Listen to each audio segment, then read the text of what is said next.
Muy buenas, ¿qué pasa, cosmonautas? ¿Todo bien? ¿Todo de booty? Espero que sí. Hoy os traigo un vídeo al que le tenía muchísimas ganas. Y es que ¿a quién no le gusta hablar de sus dibujantes favoritos? El caso es que igual estamos hablando del inicio de toda una serie de vídeos. Al hacer un primer listado se me había ido de las manos, así que lo voy a estructurar por mercados. En este caso, hoy voy a hablar de mis dibujantes favoritos de cómic superheroico. Por cierto, yo soy David García y esto es Cosmic Comics.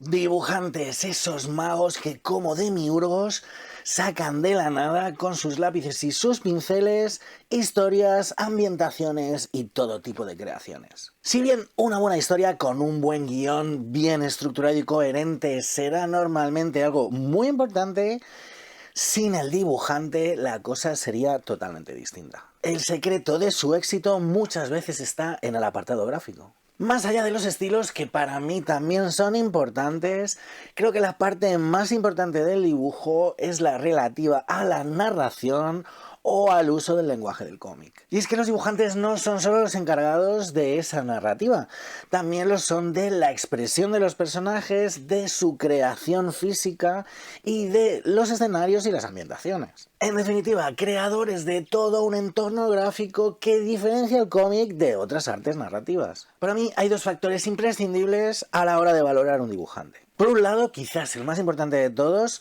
su capacidad narrativa. El conocimiento y uso de ciertas herramientas para llegar del punto A al punto B. El dominio del lenguaje del cómic. El modo de contar de forma secuencial una historia. Esa manera de trabajar con el tiempo, de lo que ocurre entre una viñeta y la siguiente. Por otra parte, considero también bastante importante el estilo. Un concepto que aúna varios factores. La originalidad, el acabado, el trazo, la composición, la expresividad de los personajes, los escenarios y ambientaciones, aunque es cierto que esto último podría tener más que ver con el colorista. El buen uso de la perspectiva, el estudio anatómico. Son una serie de factores que harán que un dibujante me llame más o menos la atención.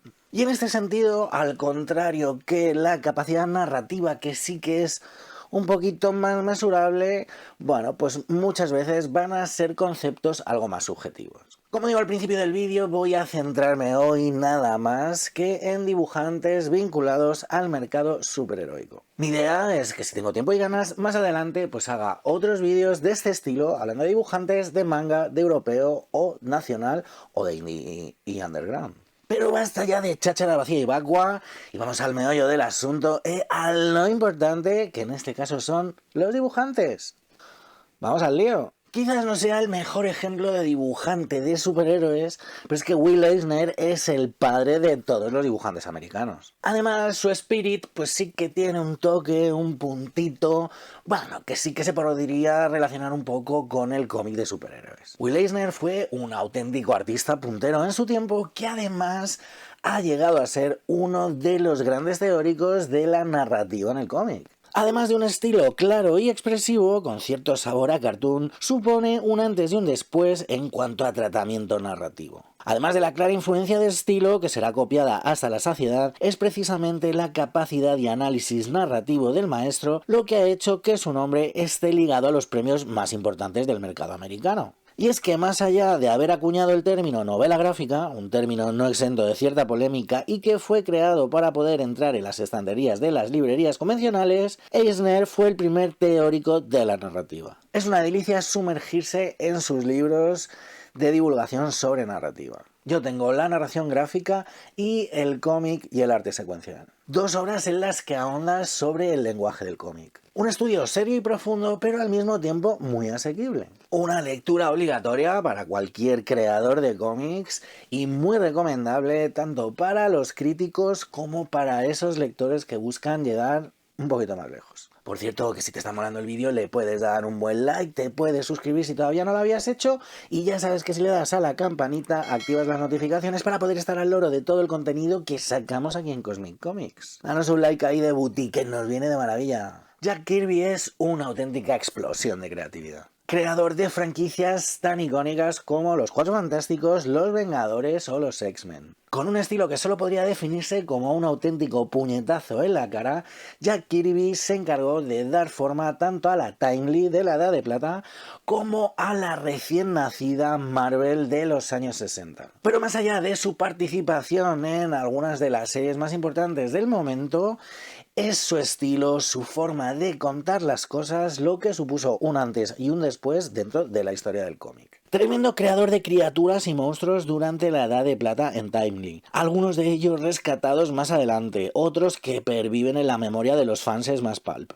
Creador de auténticos iconos, de historias basadas en las escuetas notas de Stan Lee y su criticado método Marvel. Responsable de las franquicias más importantes de Marvel, a excepción de Spider-Man y Doctor Extraño. Y un auténtico héroe de la ciencia ficción, tanto con sus nuevos dioses en DC como con los Eternos a su vuelta en Marvel. Kirby fue capaz de crear una nueva forma de contar historias épicas con mogollón de explosiones y de acción. Primeros planos, poses muy arriesgadas, manchas de tinta y sí, los famosos Kirby Dots. Un auténtico maestro tanto en la narrativa como en el estilo. Un artista que definió por completo cómo se tenían que hacer los cómics de superhéroes. Que supo plasmar perfectamente a través de sus viñetas esa sensación de maravilla que el género pedía. Ya fuera a través de sus monstruos, sus máquinas o sus héroes en pijama, Kirby sentó las bases de lo que sería el cómic durante las décadas de los 60, 70 y 80. Tengo que reconocer que tengo auténtica predilección por el canadiense John Byrne, tanto en su faceta como guionista como en la de dibujante.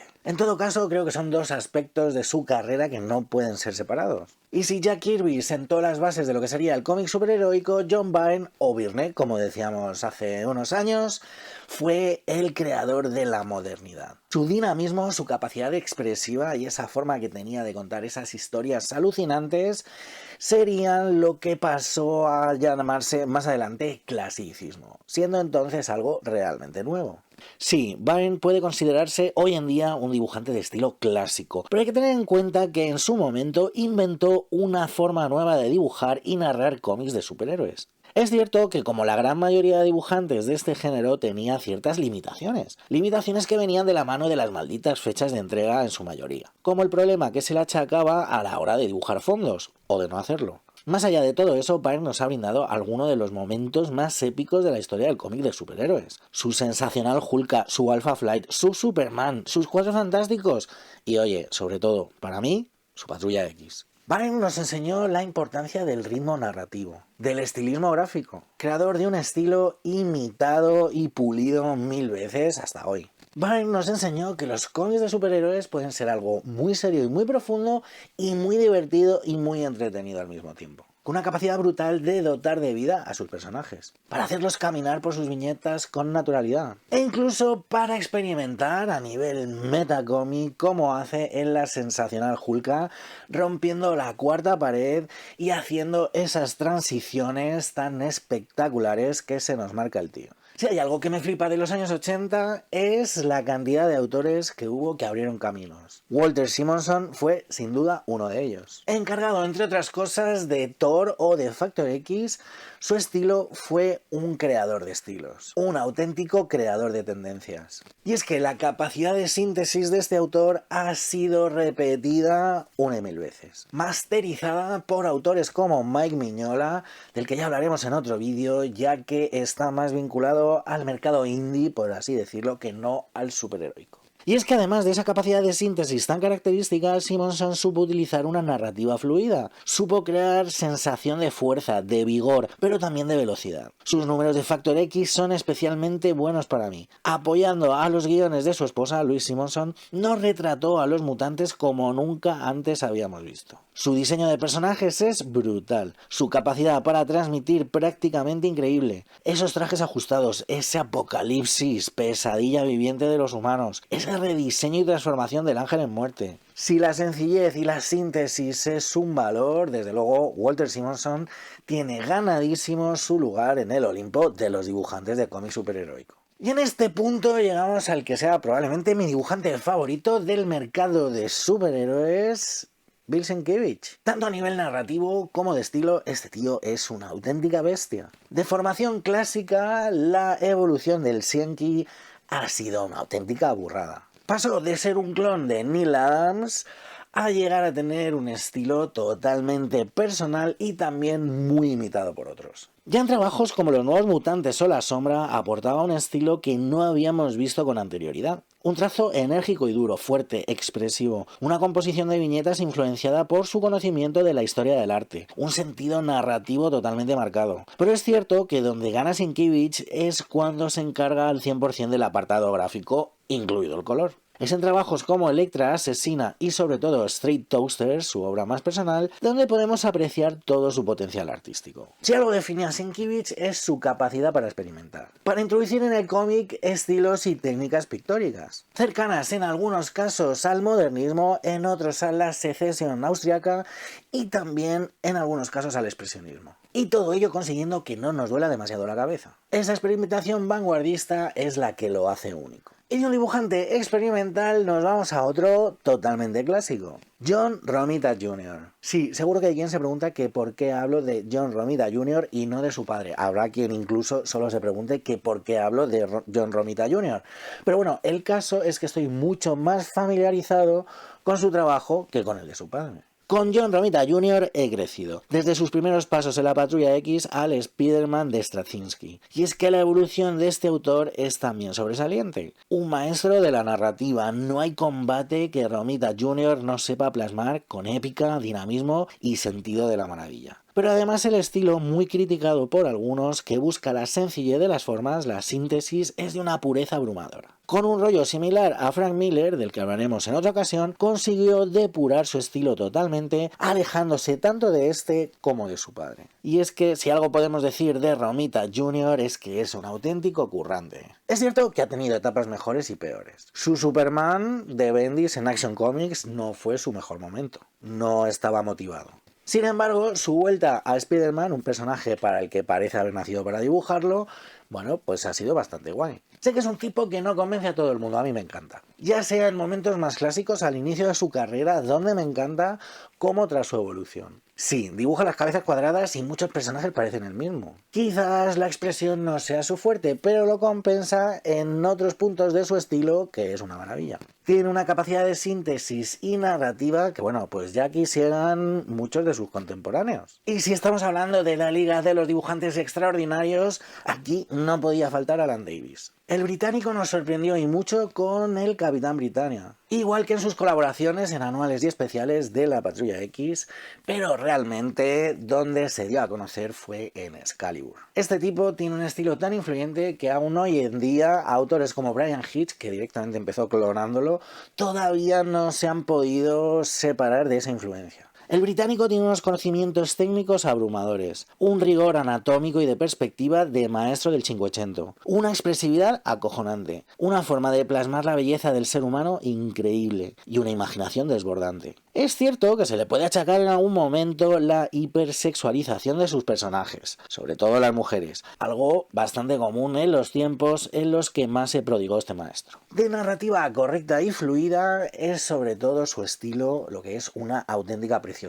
Es que da gusto ver sus cómics. Más allá de lo bien que funcionen muy bien, su dominio de la estética es total. Su forma de dibujar el cuerpo humano es una maravilla, incluso cuando se atreve a dibujar cuerpos no normativos. Y esos paisajes, edificios y ambientes que se saca de la manga es que nos dejan embelesados. Alan Davis es un tipo que es capaz de levantar un trabajo mediocre de guión solo con su dibujo. Y eso no lo pueden decir todos los profesionales. Mira, que sí, que había que meter aquí a Chris Bacalo de alguna forma. Y es que el estilo de este dibujante me turboflipa. Sí, reconozco que muchas veces abusa de la cantidad de información por viñeta y por página, entorpeciendo muchas veces la lectura y la narrativa, pero es que su estilo me mola un huevo. Nacido un poco de la merimanga, del que consigue desligarse de cierta forma, Bacalo nos ha traído alguna de las escenas más espectaculares que yo he leído en un cómic. Y es que no siempre tuvo un estilo tan recargado. En trabajos primerizos para Vértigo como La Cruzada de los Niños estaba bastante más moderado. Luego se le fue la olla y se metió en movidas ultra barrocas como su inacabado steampunk. Pero quizás sean sus trabajos para Marvel donde más ha destacado. A lo largo de los años ha colaborado durante varias etapas con diversos títulos mutantes, títulos en los que siempre ha destacado. Y es que me flipa su powerline heredada del graffiti, sus diseños de personajes, sus frenéticas escenas de acción. Y sí, incluso su en ocasiones caótica narrativa. Si algo demostrado el tiempo es que el estilo de Chris Bacalo no pasa de moda. Sobrevive en el tiempo. Ha envejecido estupendamente. Y es que es hoy en día uno de los pocos dibujantes del boom de la merimanga que sigue trabajando con la cabeza bien alta. Stuart Timonen es un crack al dibujo por varias razones. Su rigor, su capacidad narrativa y sobre todo su vigencia. La forma que tiene y ha tenido de inspirar a otros artistas. Algo tiene que haber ahí. Hoy en día asistimos a toda una escuela de hot artists, sobre todo en Marvel, que no dejan de fijarse en el trabajo de estilo de Stuart Timonen. Pepe Larraz, Valerio Schiti, R.B. Silva, Joshua Casara... La sencillez compositiva sumada al rigor de sus anatomías, estructuras y paisajes lo hacen uno de los más grandes de esta industria. Y es que además, sin entrar en extravagancias o riesgos experimentales en cuanto a narrativa, domina perfectamente el lenguaje del cómic. Conocido por su paso por colecciones como La Patrulla X, Los Nuevos Vengadores, Spider-Man o Action Comics, es quizás en obras más autocontenidas donde ha dado el 200%. Más allá de esa genialidad que supuso el Grass of Parnassus, quizás mi obra favorita de Timonen sea Identidad Secreta junto al todopoderoso Busiek. Un auténtico creador de estilos y piedra angular del dibujo hoy en día. Su sencillez y su capacidad narrativa han sido todo un hito en la industria del cómic. Hay un montón de talento español dentro del mercado americano de superhéroes, pero siendo justo conmigo mismo, no podía dejar de traer por aquí a Javier Rodríguez. Con un estilo retro que no clasicista, Javi destaca sobre todo por su composición y por su experimentación narrativa. A mí me vuelve loco. Disfruto muchísimo de su arte. Además, una de sus grandes bazas también es el uso del color. Un uso del color también muy experimental y muy narrativo. Pero sin duda es su capacidad narrativa donde más sorprende, al menos a mí. Un tipo que es capaz de arriesgar, de buscar nuevas formas de contar las cosas, pero siempre dando en el blanco. Y es que es muy complicado no ceñirse a lo establecido, a lo canónico y repetido una infinidad de veces y acertar siempre. Y Javier siempre acierta con sus propuestas. Tiene una concepción de la imagen muy personal, una composición de viñetas distinta y una forma de narrar que funciona como un reloj suizo. A mí me entusiasmó en su historia del universo Marvel. Un trabajo muy complicado. Un trabajo en el que había que contar la historia hilando pues prácticamente todas las escenas importantes de la historia del universo Marvel. Y que funcionara. Y funciona. En las dos miniseries de Los Defensores volvió a darlo todo con esa experimentación narrativa y bueno, pues son dos trabajos que hablan por sí solos. Ahora mismo está enfrascado en una miniserie del detective marciano enmarcada dentro del universo Absolute de DC que tengo unas ganas de que me llegue a casa que no veas. Y sí, me he dejado un montón de dibujantes fuera. No quería hacer un listado interminable. Así que he tenido que elegir y me he dejado fuera grandes figuras, lo sé. Pero había que elegir. ¿Y los tuyos? ¿Cuáles son tus favoritos? Déjame en comentarios y nos echamos unas charlas. Y si la cosa no se tuerce, como decía, mi idea es hacer más vídeos de este estilo, pero hablando de manga, de europeo, de nacional y de indie o underground. Y nada, que por hoy ya me despido con Monautas, así que como siempre ya sabéis, leed muchos cómics e intentad ser felices.